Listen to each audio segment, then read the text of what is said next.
பழவேற்காடு சுற்றுலா அதாவது தவறவிடக்கூடாத முக்கிய இடங்களை பற்றி பார்க்கலாமா வாங்க.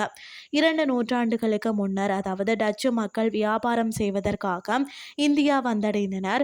பிறகு பார்த்தீங்கன்னா அவர்கள் வியாபாரத்தை மேம்படுத்துவதற்காக தான் டச்சு கிழக்கிந்தியா கம்பெனி ஒன்றை இந்தியாவில் நிறுவினார்களாம். டச்சு மக்களும் நிறைய பேர் வந்து இந்தியாவில் வந்து குடிபெயர ஆரம்பித்தார்கள். இதையடுத்து தான் வந்து பிரிட்டிஷ் அரசு இந்தியாவை ஆட்சி செய்ய ஆரம்பித்தது. அந்த சமயத்தில் பார்த்தீங்கன்னு சொன்னால் பிரெஞ்சு மக்கள் வந்து பாண்டிச்சேரியிலையும் மற்றது வந்து போர்ச்சுகீஸ் மக்கள் வந்து அதாவது கோவாவிலையும் டச்சு மக்கள் வந்து தரங்கம்பாடியிலையும் இடங்களை வந்து பிரித்து வாழ்ந்தார்களாம்.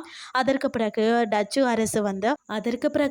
அரசு பார்த்தீங்கன்னா கோரமண்டல் மற்றது கோல்கோண்டா மச்சிலிப்பட்டினம் மற்றது பாண்டிச்சேரி ஆகிய இடங்களை தன்வசமாக்கினார்களாம். அப்போது தான் வந்து புலிக்காட் டச்சு கட்டுப்பாட்டில் வந்ததாம். அந்த காலகட்டத்தில் வந்து போரின் போது நிறைய கோட்டைகள் சேதமடைந்தன. அவற்றை இன்னும் இந்திய அரசும் டச்சு அரசும் வந்து மறு கட்டுமானம் செய்ய முனைப்பில் வந்து இருந்து வருகிறார்கள். அந்த இடங்களை பார்வையாளர்களுக்கு திறந்து வைக்கப்படுகிறது.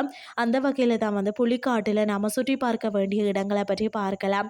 புலிக்காடு ஏரின்னு சொல்லக்கூடிய இது வந்து மிகவும் புகழ்பெற்ற ஏரி. இதனை வந்து பார்த்திங்கன்னா பழுவேற்காடு ஏரி என்று அழைப்பார்கள்.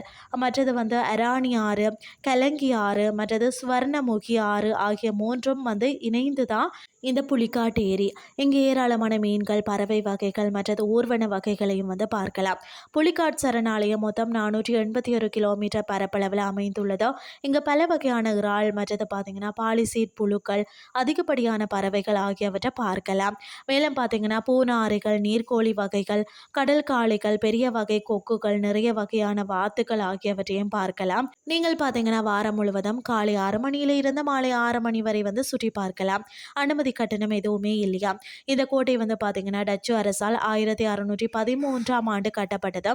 பல ஆண்டுகளுக்கு முன்னர் வந்து ஒரு போரினால் வந்து ஜெல்ட்ரியா கோட்டை சேதமானது. இது ஒரு வரலாற்று சிறப்புமிக்க இடமாக இருந்து வருகிறது.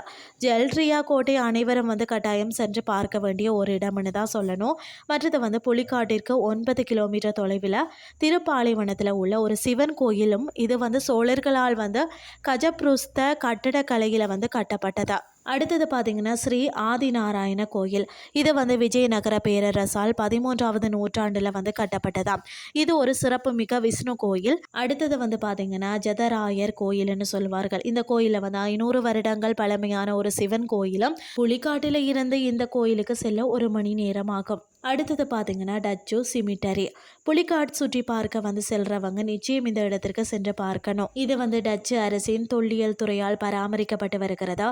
இது 1622ஆம் ஆண்டில் இருந்து புகழ் வாய்ந்த ஒரு இடமாக இருந்து வருகிறதா.